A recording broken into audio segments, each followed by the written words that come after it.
नमस्कार दोस्तों, मैं हूं सौरभ शर्मा। आप देख रहे हैं भारत 24। जब हर शख्स बेगुनाह होने का दावा करे, जब हर चेहरा के पीछे छुपा हो एक नया राज, और जब एक कत्ल पूरी कहानी की दिशा बदल दे, तब शुरू होती एक ऐसी मर्डर मिस्ट्री जहां शक हर किसी पर होता है लेकिन यकीन किसी पर नहीं।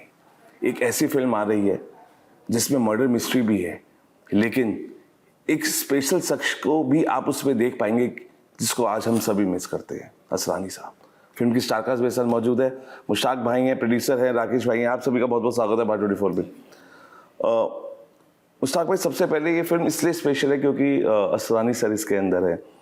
वो शख्सियत जो आज भी जिनके कई डायलॉग्स बच्चा बच्चा, बड़ा बूढ़ा सब की जुबान पर है, और इसमें पहला आइटम सॉन्ग हमें वो दिखाई देगा। आपके दिल के कितने करीब है, बिकॉज वो शख्सियत भी आपके दिल के बहुत करीब थी। आपने फिल्में उनके साथ की, और अब उसका जुड़ाव आज कैसे महसूस कर रहे हैं जब फिल्म रिलीज हो रही है? सर भाई, मैं आपको सही बताऊं, ये इंसान जो था ना, जिसका नाम असरानी है, आपने शायद उनको पर्दे पे देखा है लेकिन पर्दे के पीछे नहीं देखा है। तो जिंदा दिल आदमी थे और हमेशा हंसाते रहते थे जी।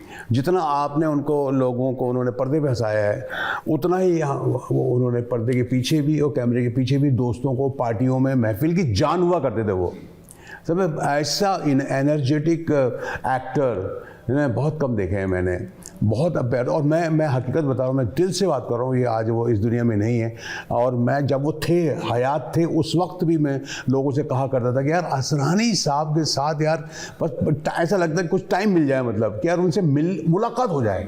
और जब मतलब पता चलता कि असल मैं वो जो मुझे ऑफ़र आई हुई फिल्म, उसमें असरानी साहब भी, तो मैं खुश हो जाता। फ्रैंकली स्पीकिंग, आज राकेश यहाँ पे बैठे हुए हैं, जब इन्होंने मुझे बोला कि मुश्ताक भाई एक रोल है, ऐसा ऐसा ऐसा ऐसा, देहरादून चलना है ना, चलो हाँ ठीक है, ओके, क्या रोल है, ये बताइए। मैंने कहा और कौन कौन है? मतलब ये हैं, जरीना जी हैं, और अपना मिलिंद गुना जी हैं, ये है वो है, और असरानी साहब, और जैसे असरानी साहब हैं, मजा आ जाएगा। ये मतलब ये एनर्जी होती थी। अच्छा, एकदम खड़ा हो गया मैं। फिर मैंने कहा यार ये बात एक्चुअली ना मुझे अमाउंट जानने के बाद बोल देना चाहिए था, क्योंकि इसने जब मेरा एक्साइटमेंट देखा ना कि असरानी साहब भी हैं, इसने अमाउंट कम कर दिया है। लेकिन लोग उनकी आखिरी फिल्म कह रहे हैं और मैं उनकी पहली फिल्म कह रहा हूँ, क्योंकि पहली फिल्म इसलिए क्योंकि हम उनको सेलिब्रेट करते दिखेंगे उस गाने में, जो उनके करियर का पहला गाना ऐसा है जिसमें एक गाने को हम आइटम सॉन्ग कह रहे हैं। ये हम अब उनको सेलिब्रेट जब कर रहे हैं, तो किस तरीके से हम उनको सेलिब्रेट करें? बिकॉज मैं इतना एक्साइटेड हूँ क्योंकि मुझे पहले नहीं मालूम था, क्योंकि मैं उस गाने में मैं नहीं हूँ जी। पूरी फिल्म में हूँ मैं, लेकिन उस गाने में, पर्टिकुलर गाने में नहीं हूँ। तो मैं इतना एक्साइटेड हूँ क्योंकि मैंने उनके सीन्स देखे हैं, कॉमेडी सीन्स देखे हैं, सीरियस, इमोशनल, सारे सीन्स देखे हैं। लेकिन मैंने अभी तक जिस तरह राकेश ने बताया वैसे ऐसा कुछ फुल फ्लैश, मतलब जो है असरानी साहब को डांस करते हुए देखा नहीं है। तो मैं भी खुद उत्सुक हूँ कि भाई मैं उनको देखूँ कि कैसे डांस में कैसे, और डेफिनेटली उन्होंने धमाल किया होगा। एक अलग ही मतलब उन्होंने रिदम पकड़ा होगा, और क्योंकि वो एक अलग ही तरीके से उनका अंदाज था बोलने का, बात करने का। तो बहुत अच्छा लगता था उनको देखना, उनसे बात करना, और वो बड़े खुले दिल से मिलते थे और बहुत चाहते थे, और बहुत मज़ा आता था उनके साथ। मतलब शूटिंग में तो खैर थी, हम लोग इतनी इम्प्रोवाइज करते थे साथ में मिल करके कि वो इंजॉय करते। उनका सबसे अच्छी खासियत ये थी कि वो चाहते थे कि पूरा सीन मज़ा आ जाए। मतलब ये नहीं कि यार मैं ही अच्छा हूँ, ऐसा कुछ नहीं है। वो उनका जब पूरा सीन, तो वो कोऑपरेट भी करते थे, और तो ये भाई ये बहुत अच्छा है यार, ये मज़ा आ गया, तो वो आपको बूस्टअप करते थे। को आर्टिस्ट को बूस्टअप करना ये बहुत बड़ी बात है सर, बहुत कम लोग करते हैं, बहुत कम लोग करते हैं। आर्टिस्ट को अरे यार साला उसने कर दिया, तो मेरा क्या होगा, मेरा तो यार सीन में कुछ है ही, ऐसा नहीं था। असरानी साहब का ये था कि यार मज़ा आ गया भाई, तो वो बूस्टअप को बहुत तारीफ करते थे वो। बिल्कुल। राकेश भाई, अगर क्या इस कहानी में असली रहस्य कातिल का दाम है या ह्यूमन साइकोलॉजी? Human psychology. इसमें असरानी जी ने बहुत ही अलग किरदार निभाया है। आज तक उन्होंने जो किरदार नहीं निभाया था, जब मैंने उनको कहानी सुनाई, बोला यार राकेश अमेजिंग यार, मतलब पहली बार मैं एक इन्वेस्टिगेशन ऑफिसर का रोल कर रहा हूँ और मुझे आज तक ऐसा रोल नहीं मिला यार। एंड जब मैंने स्टोरी भंवर जी को सुनाई, मेरे प्रोड्यूसर है भंवर जी, और उन्होंने कहा कि मेरे साथ ये जो कैरेक्टर है ये कौन है, बोले सर ये भंवर जी है। मैंने बोला हमारे प्रोड्यूसर है। अच्छा एक्टर है वो, एक्टिंग कर लेंगे? मेरे साथ कर लेंगे। और उन्हें टक्कर की एक्टिंग की है भंवर जी ने और असरानी जी के साथ, जो उन्होंने पैरेलल जो रोल निभाया है।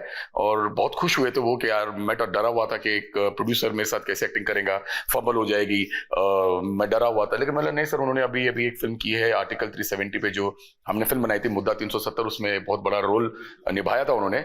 और वो मजे हुए। और सुप्रीम कोर्ट के लॉयर है तो वो जानते हैं, स्पीच जानते हैं, हिंदी प्रॉपर जानते हैं। तो जब उन्होंने परफॉर्मेंस दिया, साथ में काम किया, बहुत खुश हुए। एंड मेरे लिए यही था कि इन्वेस्टिगेशन के साथ साथ जी ये साइकोलॉजिकल ड्रामा है। साइकोलॉजिकल ड्रामा के साथ साथ ये एक टॉम एंड जेरी का जो नोक झोंक है भंवर जी और असरानी जी की, और जो इन्वेस्टिगेशन मिलिंद गुनाजी जी के साथ है, जरीना वहाब जी के साथ है, मुश्ताक जी के साथ है, हीरोइन के साथ है रक्षा गुप्ता, हीरो के साथ है अभिनव चौहान, इन सब के बीच में यंगस्टर्स को भी बहुत सपोर्ट करते थे वो। मतलब आप बिलीव कीजिएगा कि जब लड़के लड़कियां फंबल होते थे हीरो हीरोइन, तो बोलते थे नहीं नहीं कोई प्रॉब्लम नहीं, बहुत बढ़िया और एक बार करेंगे, मैं और एक टेक दूंगा, मतलब ही वाज सपोर्टिव, बहुत सपोर्टिव थे वो। उनकी एनर्जी फील होती है।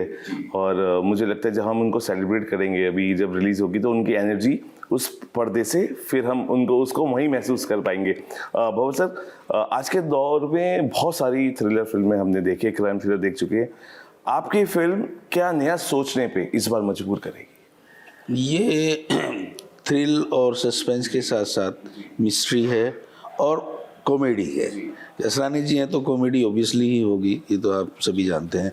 लेकिन 80+ की एज में जिस एनर्जी से उन्होंने काम किया है फ्रॉम स्टार्ट टू एंड, पूरी फिल्म में वही है एक तरह से, तो वो एनर्जी देख करके सब लोग ये कहेंगे वाह क्या असरानी जी। लास्ट फिल्म है, आइटम सॉन्ग भी है और खुद उन्होंने डबिंग भी की है। मतलब बीमार बेड पे जाने से कुछ दिन पहले तक हमारी बात होती रही थी उनसे, तो उन्होंने बहुत बढ़िया काम किया है। और एक लास्ट फिल्म में एक अच्छा मैसेज भी है, कंटेंट भी है, ऐसा नहीं कि खाली एंटरटेनमेंट है। लेकिन क्या इंसाफ हमेशा अदालत में मिलता है या कभी कभी सच्चाई अदालत से भी बड़ी हो जाती है? देखो सच तो हमेशा बड़ा ही रहता है, समझ रहे नहीं, सच की तो कोई काट ही नहीं है, समझ रहे हो नहीं।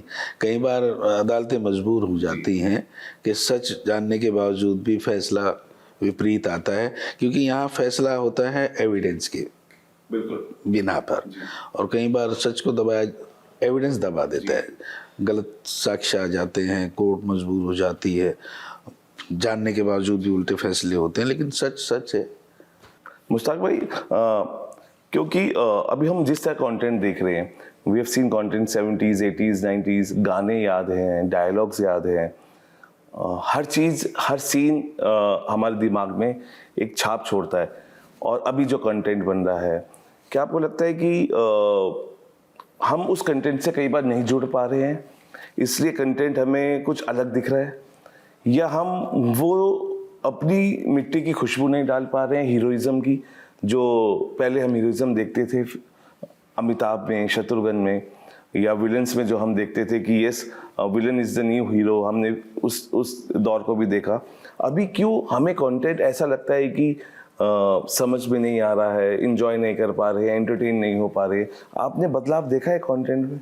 हाँ सर, बहुत अच्छी बात और बहुत अच्छा सवाल आपने किया है। वाकई ये बात है कि वो जो खुशबू है और वो जो सच्चाई है और वो जो फील है उसकी कमी है। उसका रीज़न क्या है मालूम है कि जहाँ तक मैं समझता हूँ, पिछले काफ़ी सालों से देख रहा हूँ, 8 या 10 साल कह सकते हो आप, या उससे भी कम या उससे थोड़े ज़्यादा, कि एक जो है ना, प्रोफेशनलिज्म ज़्यादा आ गया है, कॉर्पोरेट ज़्यादा हो गया है। हाँ, कॉर्पोरेट ज़्यादा हो गया, प्रोफेशनलिज्म इतना ज़्यादा हो गया। हाँ क्या भाई, हाँ चल, हाँ दे ला, खत्म कर, हाँ चल, हाँ हो गया, कट, चल आगे कर। तो वो ये बात जो हो गई ना, पहले ऐसा नहीं था भाई, पहले ऐसा नहीं था। पहले बहुत सिंसियरिटी के साथ काम किया जाता था। अभी आजकल ऐसा हो गया जैसे कि यार ठीक है, ओके यार, मतलब हो गया, लेना करना, पर डायरेक्टर अगर वो चाह रहा है कि डायरेक्टर चाह रहा है यार एक और दे दे यार, एक रिटेक हो जाए, एक टेक और हो जाए, तो वो उसको मौका नहीं मिल रहा है। वो कह रहा है कि अरे ठीक है यार, कर लेंगे, डबिंग में कर लेंगे। अरे यार ऐसा नहीं होता है यार। वो जो फीलिंग्स जो डायरेक्टर को अभी चाहिए, तो आप वो डबिंग में कैसे ले आएंगे? बिल्कुल।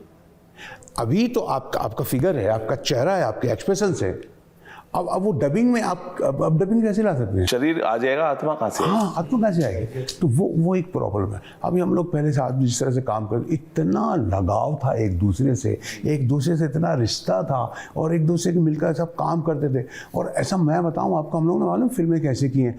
अब मैं इतनी फिल्मों के नाम बता सकता हूँ जिसमें कि मतलब स्पेशली मैं आमिर खान का नाम लूँगा उसमें, कि मतलब वो उसका इन्वॉल्वमेंट और वो उसकी चिंता कि यार हम लोग कल जो सीन कर रहे हैं यार, एक मिनट उसके थोड़ा देख लें, उसके बारे में बात कर लेते हैं, तो कैसा क्या होगा। तो वो कैमरामैन को बुला लिया, सब आर्टिस्टों को बुला लिया, कल हम लोग ये सीन करने वाले हैं, तो इसको लिए क्या ये ऐसा ये है, ये करेक्टर ऐसा, ये करेक्टर सर आपको कैसा लगा।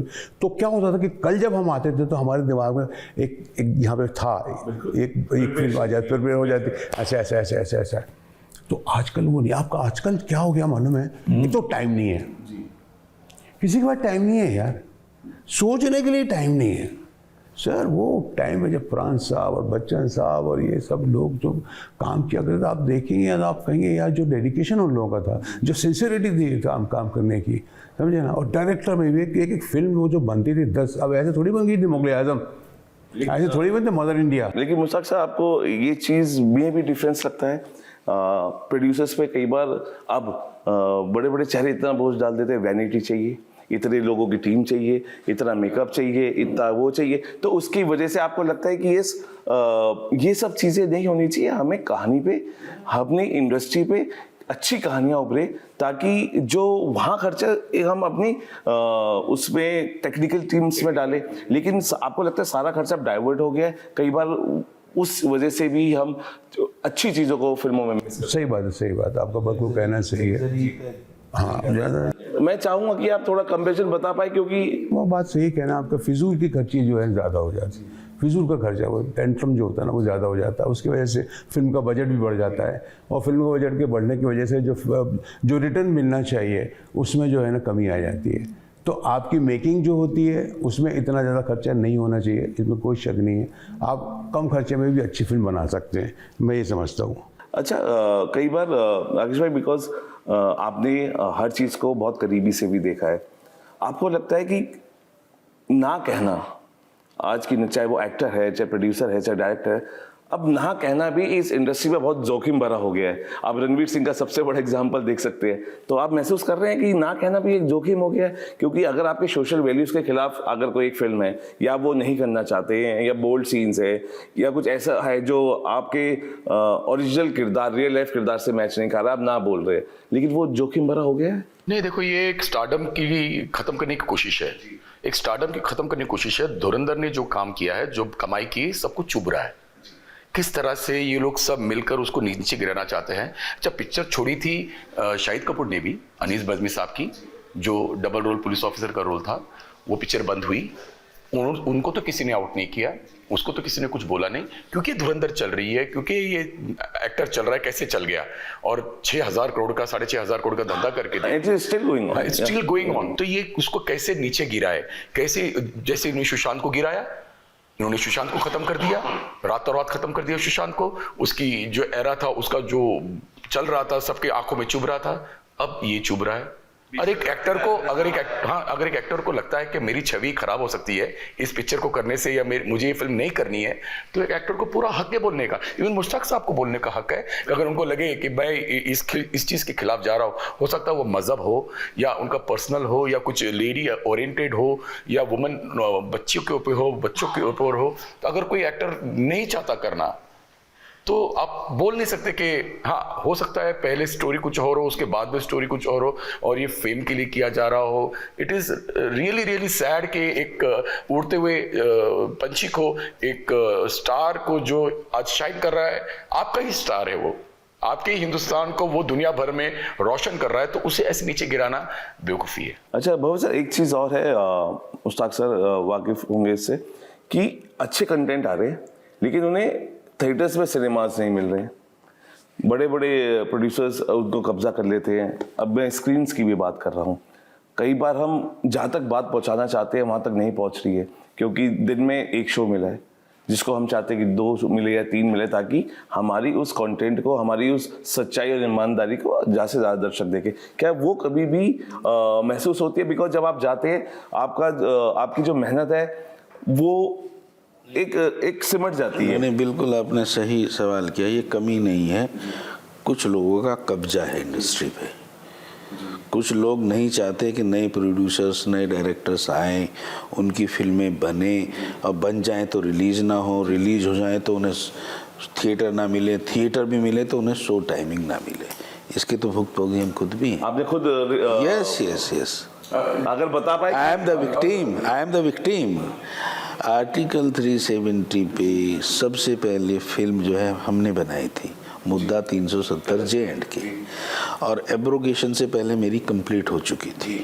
एब्रोगेशन के बाद रिलीज़ हुई है, लेकिन उसी सब्जेक्ट पे एब्रोगेशन के तुरंत बाद कुछ लोगों ने फिल्म सब्जेक्ट पे बनाना शुरू किया, लेकिन उन्हें पता था कि फिल्म बन के तैयार हो चुकी है और रिलीज़ होने वाली है।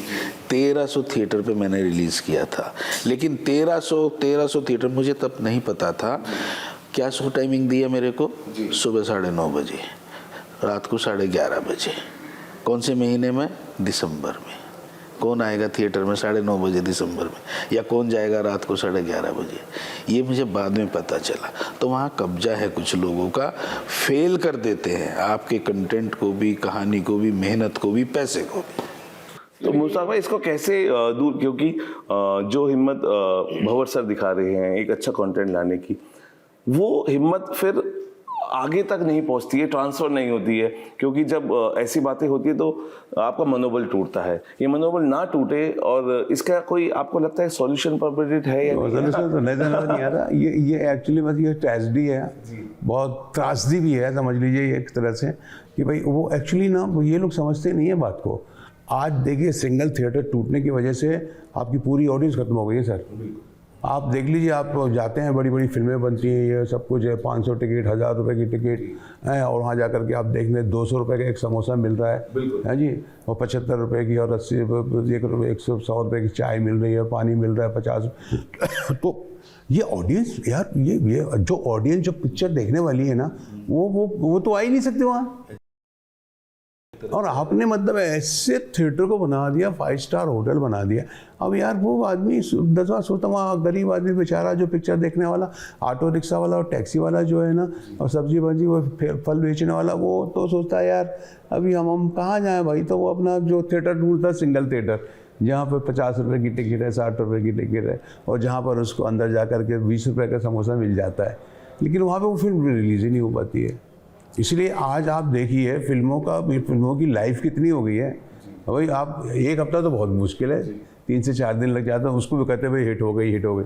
अभी हमारे वक्त में जब हमारी फिल्में जब होती थी, रिलीज़ होती थी, टिकट बिकती थी, ब्लैक में टिकटें बिकती थी, और जल्दी फिर पता चला यार 100 दिन हो गए, उसका हम सेलिब्रेट करते थे। फिर पता चला जी अभी 15 हफ्ते हो गए, फिर पता चला सिल्वर जुबली हो गई। ऐसी कितनी ऐसी, और एक जश्न होता था, एक खुशी होती। लेकिन एक बात जो एक सर ने बहुत अच्छी बात बोली कि लोग आ नहीं पा रहे हैं, और इसीलिए हम एक कम बजट में फिल्म बनाने की कोशिश कर रहे हैं, क्योंकि हम चाह रहे हैं कि जो ऑडियंस नहीं आ पा रही है, इस कम बजट में हम सिंगल स्क्रीन में ही फिल्म को लगा रहे हैं ज़्यादातर हमारी ये फिल्म, ताकि हम उस ऑडियंस को फिर से खड़ी कर पाए। और हम कम बजट में थिएटर का रेट्स लग के हम फिल्म को रिलीज कर रहे हैं। लेकिन एक प्लस पॉइंट ये है, जो रीजनल ड्रामा है, जो रीजनल सिनेमा है, जैसे आप महाराष्ट्र में देख लीजिए, उन्होंने कर दिया मराठी कंपलसरी 2 शो चाहिए, भले वो हिंदी हो, कोई भी फिल्म हो। अगर ऐसे ही हर स्टेट अपनी पब्लिक के लिए अगर ऐसा करे, जैसे मराठी फिल्मों के लिए उन्होंने किया है, बाला साहेब ठाकरे साहब ने किया था कि हर फिल्म जो भी मराठी लगेगी, पीवीआर में भी लगेगी, आइनॉक्स में भी लगेगी, हर जगह लगेगी, तो उनको पूरा सपोर्ट मिलता है। वैसे अगर हर गवर्नमेंट हमें सपोर्ट करे, हमारी इंडस्ट्री को, ये लोग समझते, हमें तो इंडस्ट्री समझते नहीं आज तक। तो राकेश भाई, आपका कहने का मतलब पीआर ज्यादा स्ट्रांग हो गया टैलेंट से? यस, आज पीआर स्ट्रांग है, टैलेंट की कोई वैल्यू नहीं है यहाँ पर सर, एडवर्टाइजमेंट रह गया खाली। अच्छा, बिकॉज आप इस फिल्म को लाए हैं, और इस फिल्म में वेरिएशंस आपने डाले हैं, और सबसे बड़ा सेलिब्रेशन है हमारे असरानी साहब। एक कोई मोमेंट ऐसी, बिकॉज हर मोमेंट स्पेशल होती है, और हम जानना चाहते हैं, और जिस एनर्जी के साथ उन्होंने, राकेश सर ने आपका वाक्य बताया, when you met him first, वो एनर्जी मैं जानना चाहता हूँ कि वो एनर्जी आपके अंदर किस तरह से एब्जॉर्ब हुई उनकी। मैं जब देख रहा था एक 80-85 साल का इंसान और आइटम सॉन्ग पे उस एनर्जी से डांस कर सकता है, तो ये तो एक बिल्कुल ये एनकरेज करने वाली ही बात है। वहीं से एनर्जी ली हमने और थ्रू आउट द फिल्म सब ने एंजॉय किया। और एक पल क्या कई पल ऐसे रहे हैं उनके कि जो यादगार हैं। जैसे एक हम कहीं शूट कर रहे थे किसी पुलिस स्टेशन का सीन, वहाँ पे एक बहुत सीनियर अफसर आ गए थे आईजी, उनसे मिलना चाह रहे थे। वो उनके हाथ में अपने डायलॉग्स थे, वो उन्हें लर्न कर रहे थे। तो किसी ने कहा सर आईजी साहब आए हैं, तो उनको बिठाओ यार, मैं अपना काम कर रहा हूँ। तो काम के प्रति डेडिकेशन, उन्हें ये नहीं लगा कोई आईजी आए तो चलो मैं उठ के मिल लूँ या कर लूँ, नहीं, let me complete my scene first. वो बैठे रहे घंटों। अच्छा मुश्ताक सर, हमने जब फिल्में पहले बनती थी तो ये लगता था कि इस फिल्म से कुछ अलग दूसरी फिल्म बनाई जाए, फिर दूसरा सोचता था इससे अलग कुछ बनाया जाए। लेकिन अब कॉमेडी बनती है तो कॉमेडीज बनती जाती है, हॉरर कॉमेडी बनती है हॉरर कॉमेडीज बनती जाती है, थ्रिल बनती है या पॉलिटिकल सटायर होता है, तो वो आपको लगता है कि अभी भीड़ चाल ज़्यादा हो गई है? क्योंकि फिर वो एक्चुअली कंटेंट फिर एक जैसा लगता है, ऑडियंस उब जाती है कि इसमें भी ऐसे ही देखा, इसमें भी ऐसा देखा, हमें वेरिएशंस की कभी खलती है। मतलब सबसे मैं आपको बहुत अच्छी बात कही आपने, ये जो है ना, ये जब तक डर हमारे दिल में जो है ना ये नहीं निकलेगा ना, तो हम ऐसे ही करते रहेंगे। आप में जिस दिन वो आप में जज्बा और वो जो हिम्मत आ जाएगी ना कि भैया ये मैं जो देखो सर, जो भी है ना आपके ऊपर डिपेंड करता है। आप राइटर हैं या आपके डायरेक्टर हैं, आपको इतना विश्वास होना चाहिए अपने सब्जेक्ट पर, अपने कंटेंट पर कि यार ये मैं करता हूँ ना इसको, समझे? इसलिए आपने बोला भेड़ चाल क्या दिखता, अरे यार ये जा रहा मैं भी चलता हूँ, ये तैर लिया मैं भी, इसके पीछे पीछे मैं भी चला जाऊँगा। चाल तो इंडियन कल्चर। अभी ये सिर्फ ये फिल्मों में और ये कहानियों में ही नहीं है सर, ये हमारे साथ भी है। अगर मेरी एक फिल्म रिलीज होती है जिसमें मैंने कॉमेडी की है और एक फिल्म रिलीज होती है जिसमें मैं सीरियस रोल कर रहा हूँ, तो अगर उन दोनों में से जो फिल्म रिलीज जो चल जाएगी, ज़्यादा चलेगी ना, उसी का ऑफर आएंगे मुझे। सबसे ये नहीं देखेगा सामने वाला डायरेक्टर प्रोड्यूसर कि नहीं यार इसने एक्टिंग अगर कॉमेडी की है, उसने परफॉर्मेंस ये भी तो अच्छी की है, तो मैं इसको ये रोल देता हूँ अभी। नहीं सर, वो आपको जो फिल्म चली है वही चलेगा, वही रोल देगा वो आपको। तो सर पहले हम ऑडिशंस होते थे, लेकिन वो ऑडिशंस होते थे और जो उसके काबिल होता था वो रोल उसको मिलता था। लेकिन अभी लग रहा है कि बहुत सारे जो कास्टिंग डायरेक्टर्स हैं वो एक पैमाने पे तौर पे खुले हुए हैं, ऑडिशंस हो रहे हैं, रोल किसी को मिल रहा है, ऐसी बहुत सारी चीज़ें सुनने में आई। तो आपको लगता है कि जो सही रोल जिसके लिए वो उसको नहीं मिल रहा है और एक्सट्रीम चीज़ें हो रही है, किरदार वो नहीं मिल रहे हैं जो मिलने चाहिए और जो मिल रहे हैं वो होने नहीं चाहिए, तो मिसकास्टिंग हो रही है। लेकिन कास्टिंग डायरेक्टर्स इतने सारे हैं, पहले कम थे तो लेकिन फिर भी आप देखिए नहीं भी होते थे तो डायरेक्टर खुद कास्टिंग डायरेक्टर्स थे, तो आपको वो चीज़ भी कमाल का आपने क्वेश्चन किया। मेरे को एक सवाल, आपने मुझसे सवाल किया, मैं आपसे एक सवाल करता हूँ। अब ये बताइए कि घर में जो भी महिला खाना बनाती है ना, खाना बनाती है तो वो ज़्यादा बता सकती है कि खाना कैसे बना है, या उस खाने को बांटने वाला बता सकता है? जिसने बनाया है ना, क्योंकि उसी ने चखा, यही मैं कह रहा हूँ।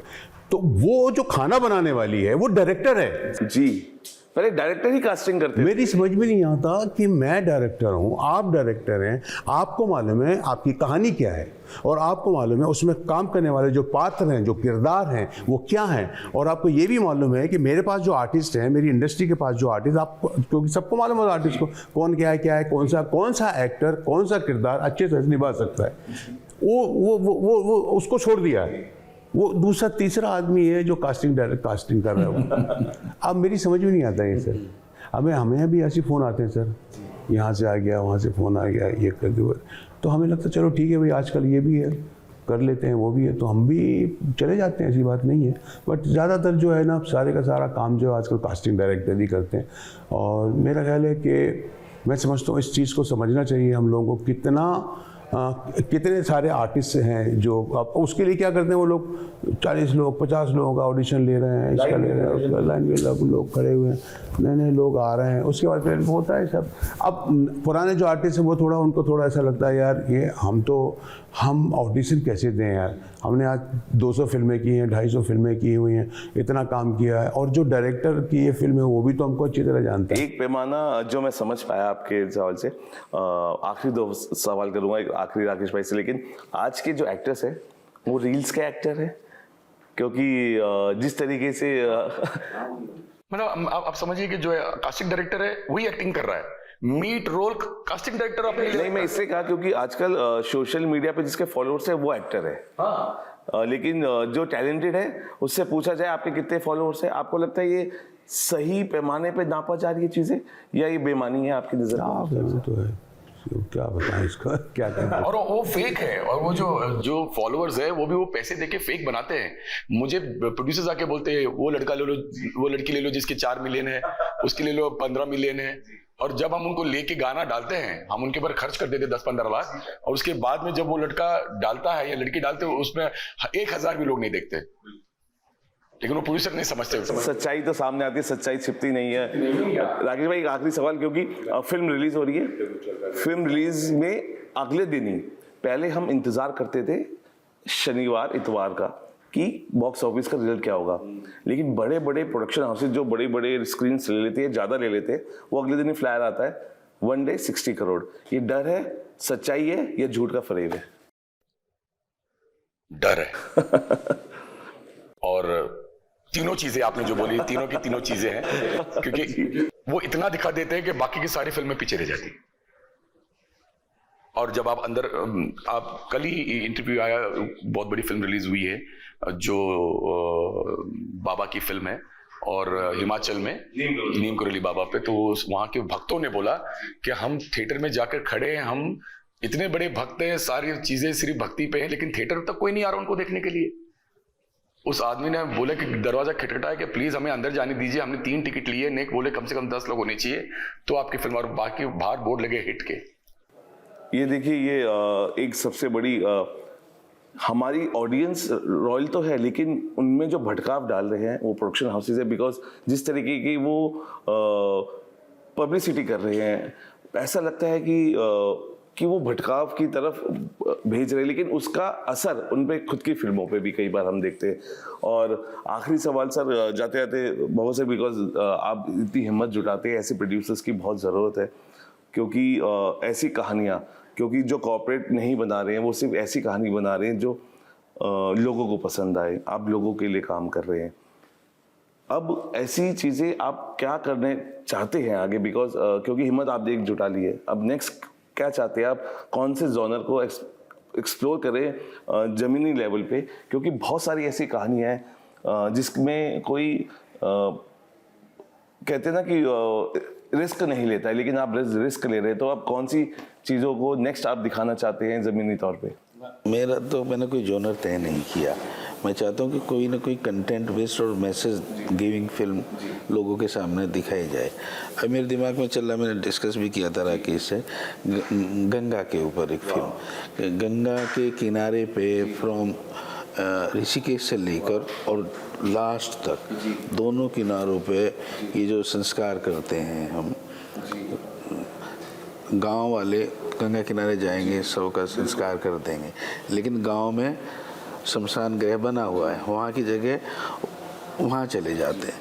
और वहाँ मैंने देखा, क्योंकि एक आध संस्कार में मुझे शामिल होने का मौका मिला है, वहाँ अध जली बॉडी को ऐसे कर देते हैं लास्ट में, क्योंकि सब जल्दबाजी में रहते हैं, सब जलाने के लिए कम से कम 6 घंटे चाहिए, वहाँ 2-3 घंटे में सब काम करते हैं, चलते हैं, और उसी शव को अध जले शव को वहाँ मछलियाँ खाती हैं।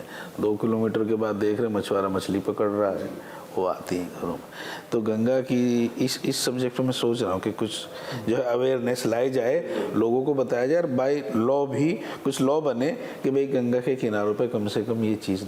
बिल्कुल अच्छी सोच है, और मैं चाहता हूँ कि ऐसी सोच अगर हर प्रोड्यूसर की हो, हर डायरेक्टर की हो, तो मुझे लगता है कि जिस बदलाव की हम बात करते हैं वो बदलाव महसूस हो सकता है, और एक पहल होती है, ये बदलाव हो ना हो लेकिन उसकी पहल हो सकती है। कोशिश हो सकती है, और उस कोशिश में हमेशा हमको साथ देना चाहिए उस ईमानदारी और सच्चाई का, जिस ईमानदारी और सच्चाई के साथ प्रोड्यूसर्स और डायरेक्टर्स अपना पैसा लगाते हैं आपको जागरूक करने के लिए। और इस फिल्म के लिए मैं बस इतना कहना चाहूँगा, कहानी में कत्ल है, किरदारों में राज है, और मोड़ पे नया सस्पेंस है। तो ये सस्पेंस किस तरह से थ्रिल आपको करेगा, क्या क्राइम है, क्या उसके अंदर असरानी साहब की कॉमेडी है, और क्या असरानी साहब कैसे सेलिब्रेट करते हुए दिखेंगे एक सॉन्ग में जो उन्होंने पहली बार अपनी लाइफ में किया है। तो वो शोले अपने अंदर जगाइए और इस फिल्म को जाके देखिए थिएटर्स में, और सबको सपोर्ट कीजिए। फिलहाल भी के लिए इतना ही, आप बने रहिए भारत 24 के साथ।